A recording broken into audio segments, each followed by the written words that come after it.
ಅರ್ಪಿಸ್ತಾ ನಮ್ಮೆಲ್ಲರ ಹಿರಿಯ ನಾಯಕರು ಮಾಜಿ ಪ್ರಧಾನಮಂತ್ರಿಗಳು ಆಗಿರ್ತಕ್ಕಂಥ ಸನ್ಮಾನ್ಯ ಶ್ರೀ ದೇವೇಗೌಡರು ನಮ್ಮ ಉದ್ದೇಶ ಮಾತನಾಡಲಿ ಅಂತೇಳಿ ಅವರಲ್ಲಿ ವಿನಂತಿ ಮಾಡ್ತೀನಿ.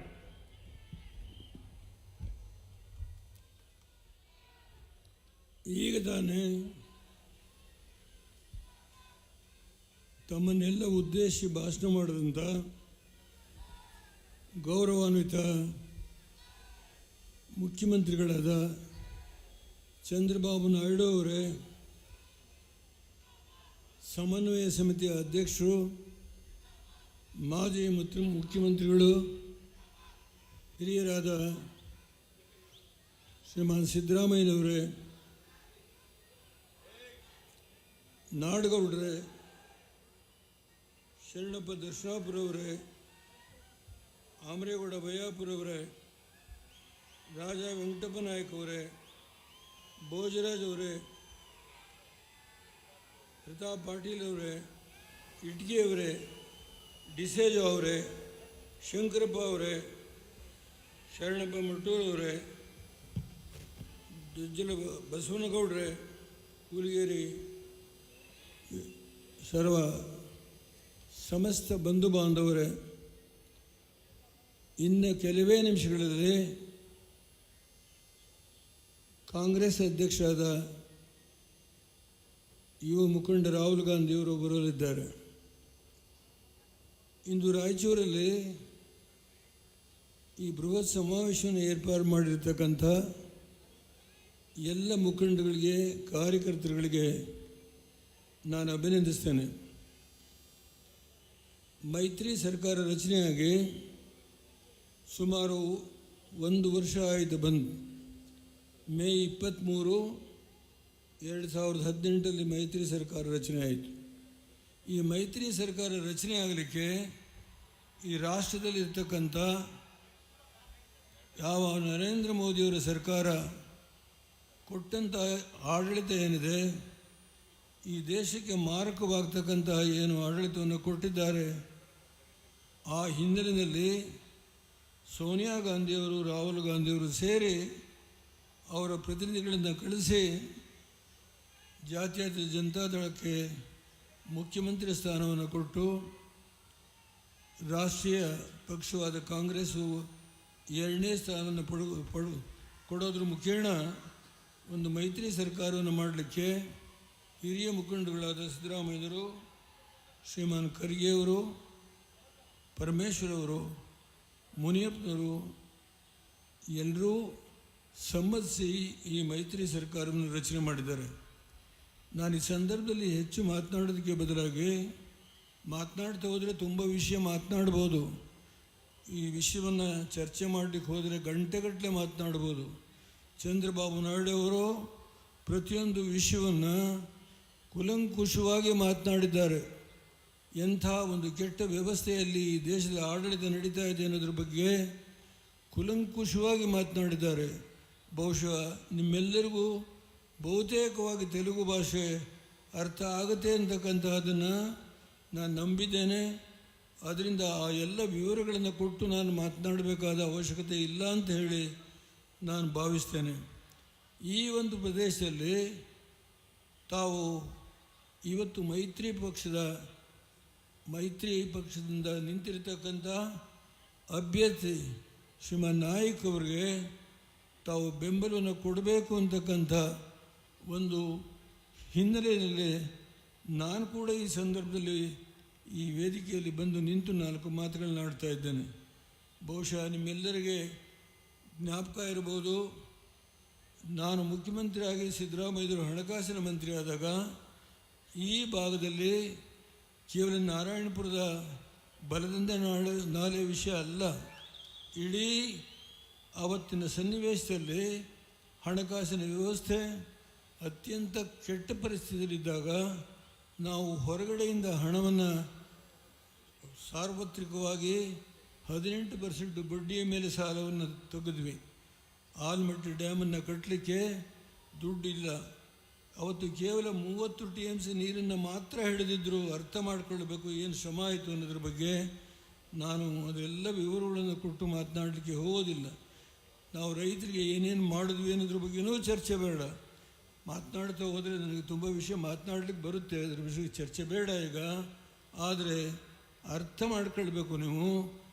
ಒಂದು ಮೈತ್ರಿ ಸರ್ಕಾರದಲ್ಲಿ ಸಿದ್ದರಾಮಯ್ಯನವರು ಏನೇನೋ ಹಲವಾರು ಕಾರ್ಯಕ್ರಮಗಳನ್ನ ಬಡವರಿಗೋಸ್ಕರವಾಗಿ ಘೋಷಣೆ ಮಾಡಿದ್ದಷ್ಟೇ ಅಲ್ಲ, ಅದನ್ನು ಕಾರ್ಯಗತ ಮಾಡಿದ್ದಾರೆ.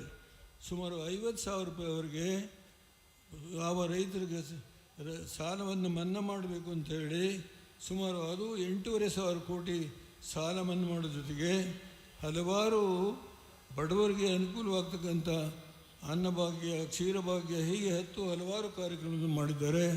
ಅದೆಲ್ಲವನ್ನೂ ಮುಂದುವರಿಸಿಕೊಂಡು ಕುಮಾರಸ್ವಾಮಿಯವರು ಇವತ್ತು ಸುಮಾರು 46 ಲಕ್ಷ ಕೋಟಿ ರೂಪಾಯಿಗಳ ಸಾಲವನ್ನು ಮನ್ನಾ ಮಾಡಲಿಕ್ಕೆ ಏನು ನಿರ್ಣಯ ಮಾಡಿ ಈಗಾಗಲೇ 40% ಸಾಲ ಮನ್ನಾ ಆಗಿದೆ ಅನ್ನೋದನ್ನು ಈ ಘೋಷಣೆ ಮಾಡಲಿಕ್ಕೆ ನಾನು ಹಿಂದೆ ಮುಂದೆ ನೋಡೋದಿಲ್ಲ. ನಮ್ಮ ಮಿತ್ರ ಪಕ್ಷದವರು ಹಲವಾರು ರೀತಿ ವ್ಯಾಖ್ಯಾನ ಮಾಡ್ತಾರೆ. ಆದರೆ ಒಂದೆರಡು ಮಾತುಗಳನ್ನು ಮೋದಿಯವ್ರ ಬಗ್ಗೆ ಹೇಳ್ತೇನೆ. ನಾನು ಭಾರತೀಯ ಜನತಾ ಪಾರ್ಟಿಯ ಬಗ್ಗೆ ಚರ್ಚೆ ಮಾಡಲಿಕ್ಕೆ ಹೋಗೋದಿಲ್ಲ. ಸಿದ್ದರಾಮಯ್ಯರು ಸುದೀರ್ಘವಾಗಿ ಮಾತನಾಡಿದ್ದಾರೆ. ಯಡಿಯೂರಪ್ಪನವರು ಮುಖ್ಯಮಂತ್ರಿ ಆಗಿದ್ದಾಗ ಏನು ಹೇಳಿದರು ಅನ್ನೋದ್ರ ಬಗ್ಗೆ ಅವರು ಒಂದೊಂದು ವಿಷಯವನ್ನು ಚರ್ಚೆ ಮಾಡಿದ್ದಾರೆ. ನಿನ್ನೆ ಮೋದಿಯವರು ಒಂದು ಮಾತನ್ನು ಹೇಳ್ತಾರೆ, ಕಲಬೆರಕೆ ಸರ್ಕಾರ ಇದು ಅಂತ. ಒಬ್ಬ ಪ್ರಧಾನಮಂತ್ರಿ ಆಗಿರೋನು ಯಾವ ಶಬ್ದವನ್ನು ಬಳಕೆ ಮಾಡಬೇಕು ಅನ್ನೋದರ ಅರಿವಿರಬೇಕು. ತಾನು ಮಾತನಾಡುವಾಗ ಅದು ತನಗೇ ಏನು ಹಿಂದೆ ಹೊಡೆಯುತ್ತೋ ಅದನ್ನು ಅರ್ಥ ಮಾಡಿಕೊಳ್ಬೇಕು. ಇವತ್ತು ಸುಮಾರು 15 ರಾಜ್ಯಗಳಲ್ಲಿ ಈ ಕಲಬೆರಕೆ ಸರ್ಕಾರ ಭಾರತೀಯ ಜನತಾ ಪಾರ್ಟಿಯವರೇ ಮಾಡ್ತಾ ಇದ್ದಾರೆ. ನಾಚಿಕೆ ಆಗೋದಿಲ್ಲ ಅದು ಹೇಳಲಿಕ್ಕೆ. ಮೊದಲು 17-18 ರಾಜ್ಯಗಳಲ್ಲಿತ್ತು. ಯಾವಾಗ ಬೆಂಗಳೂರಿನಲ್ಲಿ ಈ ಒಂದು ಹೊಸ ವ್ಯವಸ್ಥೆನ ನಾವು ಜಾರಿಗೆ ತರತಕ್ಕಂಥ ಕಾಲದಲ್ಲಿ ಹಿರಿಯ ಮುಖಂಡರಾದ ಚಂದ್ರಬಾಬು ನಾಯ್ಡು ಇರ್ಬೋದು, ಇವತ್ತು ನಮ್ಮ ಮಮತಾ ಬ್ಯಾನರ್ಜಿಯವರಿರ್ಬೋದು, ಮಾಯಾವತಿಯವರಿರ್ಬೋದು, 6 ಜನ ಮುಖ್ಯಮಂತ್ರಿಗಳು ಬಂದಿದ್ದರು. ಸುಮಾರು 20 ಜನಕ್ಕೂ ಹೆಚ್ಚು ರಾಷ್ಟ್ರಮಟ್ಟದ ಮುಖಂಡಗಳು ಬಂದಿದ್ದರು. ಅದಾದಮೇಲೆ ಏನಾಯಿತು? ಅದಾದಮೇಲೆ 13 ಲೋಕಸಭಾ ಚುನಾವಣೆ ಆಯಿತು. 13ರಲ್ಲಿ 12 ಲೋಕಸಭಾ ಚುನಾವಣೆಗಳನ್ನು ಮೋದಿಯವರು ಕಳ್ಕೊಂಡ್ರು. ಒಂದೇ ಒಂದು ಸ್ಥಾನ ಸಿಕ್ಕಿದ್ದು. ಅದು ಮತ್ತೆ ಅದರ ಪ್ರಯೋಗ ಮುಂದೆ ಹೇಳೋದಾದರೆ 3 ರಾಜ್ಯಗಳಲ್ಲಿ ರಾಜ್ಯ ಮಟ್ಟದ ರಾಜ್ಯಕ್ಕೆ ವಿಧಾನಸಭೆಗೆ ಚುನಾವಣೆ ಆಯಿತು. ಆ ಚುನಾವಣೆಯಲ್ಲಿ 3 ಕಡೆ ಸೋತರು. ಅದರಿಂದ ಮೋದಿಯವರಿಗೆ ಸ್ವಲ್ಪ ಮಟ್ಟಿಗೆ ನನ್ನ ಶಕ್ತಿ ಕುಂದುತ್ತಾ ಇದೆ.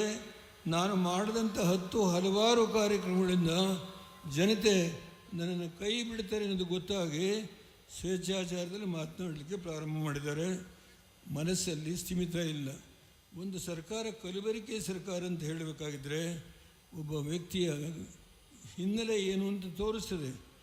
ಈಗ ಇನ್ನೂ 13-14 ರಾಜ್ಯದಲ್ಲಿ ಭಾರತೀಯ ಜನತಾ ಪಾರ್ಟಿಯ ಸಮ್ಮಿಶ್ರ ಸರ್ಕಾರಗಳು ನಡೀತಾ ಇದೆ. ಅದರ ದುರಂತ ಏನಂದರೆ ತಾನೇನು ಮಾತನಾಡ್ತೀನೋ ಒಂದು ಸ್ಥಿಮಿತ ಕಳ್ಕೊಂಡು ಮಾತನಾಡ್ತಕ್ಕಂಥ ವಿಷಯ. ಅದರ ಬಗ್ಗೆ ನಾನು ಅಗೌರವದಿಂದ ಮಾತನಾಡೋದಿಲ್ಲ. ಒಂದು ಕಾಲದಲ್ಲಿ ನಾನು ಪ್ರಧಾನಮಂತ್ರಿಯಾಗಿ ಕೆಲಸ ಮಾಡಿ 10.5 ತಿಂಗಳು ಚಂದ್ರಬಾಬು ನಾಯ್ಡು ಅವರಿದ್ದಾರೆ. ಇವತ್ತು ಕಾಂಗ್ರೆಸ್ ಬೆಂಬಲಿತ 13 ಪಕ್ಷಗಳ ಒಂದು ಒಕ್ಕೂಟಿನ ಸರ್ಕಾರವನ್ನು ನಡೆಸಿದ್ದೀವಿ ನಾವು. ಇವತ್ತೇನು ಕಾಶ್ಮೀರದಲ್ಲಿ ಒಂದು ಚುನಾವಣೆ ನಡೆದಿದೆ. ಆ ಚುನಾವಣೆಯಲ್ಲಿ ಕೇವಲ 14% ವೋಟ್ ಆಗಿದೆ. ನಾವು ಫರೂಕ್ ಅಬ್ದುಲ್ಲಾ ಅವ್ರನ್ನ ಕರೆಸಿ, ಅವರು ವಿದೇಶದಲ್ಲಿದ್ದ ಲಂಡನ್ನಲ್ಲಿದ್ದಂಥ ಮನುಷ್ಯನ ಕರೆಸಿ ಆ ಚುನಾವಣೆ ನಡೆಸಿದಾಗ 10 ವರ್ಷ ಯಾರೂ ಹೋಗಲಿಲ್ಲ ಅಲ್ಲಿಗೆ. ನಾವೇನೇನು ಕಾರ್ಯಕ್ರಮ ತೆಗೆದುಕೊಂಡ್ವಿ UF ಗೌರ್ಮೆಂಟಲ್ಲಿ ಅಂತ ಹೇಳ್ತಾ ಹೋದರೆ ಎಡಿಯಾಗಿ ಬಿಡಿಸಬಲ್ಲ ನಾನು. ಅವತ್ತು ನಾವು ರೈತರಿಗೆ ಏನು ಕೊಟ್ವಿ, ಕಾಶ್ಮೀರಕ್ಕೆ ಏನು ಕೊಟ್ವಿ, ನಾರ್ತ್ ಈಸ್ಟರ್ನ್ ಸ್ಟೇಟ್ಸ್ಗೆ ಏನು ಮಾಡಿದ್ವಿ, ಇದೆಲ್ಲ ಹೇಳ್ತಾ ಹೋಗ್ಬೋದು. ನಾವು ಚುನಾವಣೆ ನಡೆಸಿದಂಥ ಕಾಲದಲ್ಲಿ 58% ಮತ ಆಯಿತು. ವ್ಯಾಲಿ 1ರಲ್ಲಿ 1 ವಿಧಾನಸಭಾ ಕ್ಷೇತ್ರದಲ್ಲಿ 53% ಮತ ಆಯಿತು. ಬಾಕಿ ಎಲ್ಲ ಕಡೆ 58% ಮತ ಆಯಿತು. ಇವತ್ತೇನಾಗಿದೆ? ಮೋದಿಯವರು ಬಂದು 282 ಸ್ಥಾನಗಳನ್ನು ಪಡೆದಂಥ ಮೋದಿ ಈ ರಾಷ್ಟ್ರದಲ್ಲಿ ಮೊದಲನೇ ಬಾರಿಗೆ. ವಾಜಪೇಯಿ ಕೂಡ ಅಷ್ಟು ಸ್ಥಾನಗಳನ್ನು ಗಳಿಸಲಿಕ್ಕೆ ಸಾಧ್ಯ ಆಗಲಿಲ್ಲ. ಅವ್ರಿಗೆ ತೆಗೆದುಕೊಂಡಿದ್ದು 186-188 ಸ್ಥಾನ. ಇವರು ಬಂದು 280 ಸ್ಥಾನಗಳನ್ನು ಪಡೆದಂಥ ಮೋದಿಯವರು ಎಂಥ ಕೆಟ್ಟ ಆಡಳಿತವನ್ನು ಕೊಟ್ಟಿದ್ದಾರೆ ಅಂದರೆ ಈ ರಾಷ್ಟ್ರದಲ್ಲಿ ಯಾವುದೇ ಸಮುದಾಯಕ್ಕೆ ನೆಮ್ಮದಿ ಇಲ್ಲ. ಇವತ್ತು ದಲಿತರಿಗೆ ತೆಗೆದುಕೊಳ್ಳೋಣ, ಮುಸಲ್ಮಾನ್ ಬಂಧುಗಳಿಗೆ ತೆಗೆದುಕೊಳ್ಳೋಣ, ಈ ವ್ಯವಸ್ಥೆ ಸಂಪೂರ್ಣವಾಗಿ ನಾಶ ಆಗಿ ಈಗ ಒಂದೇ ಒಂದು ಹೇಳಲು, ಒಂದು ಭದ್ರವಾದ ಸರ್ಕಾರ ಬೇಕು. ಈ ಭದ್ರವಾದ ಸರ್ಕಾರವನ್ನು ಮಾಡುವಾಗ ಅವರು ಅಣ್ಣಾ DMK ಮನೆಗೆ ಹೋಗಿದ್ದಾರೆ, ಇಲ್ಲಿ ಶಿವಸೇನಾ ಮನೆಗೆ ಹೋಗಿದ್ದಾರೆ, ಅಲ್ಲಿ ಅಕಾಲಿ ದಳದ ಒಬ್ಬ ಸ್ನೇಹಿತರ ಜೊತೆ ಹೋಗಿದ್ದಾರೆ. ಹೀಗೆ 13 ಸಣ್ಣ ಸಣ್ಣ ಪಕ್ಷಗಳನ್ನು ಕೂಡಿಸಿ ಕೆಲಸ ಮಾಡುವ ಸ್ಥಿತಿಗೆ ಬಂದಿರತಕ್ಕಂಥ ಮೋದಿಯವರು ಇಲ್ಲಿ ನಾವು ಕಾಂಗ್ರೆಸ್ಸು JDS ಒಂದಾಗಿದ್ದರೆ ಇದು ಕಲಬೆರಕೆ ಸರ್ಕಾರ ಅಂತ ಹೇಳ್ತಾರೆ.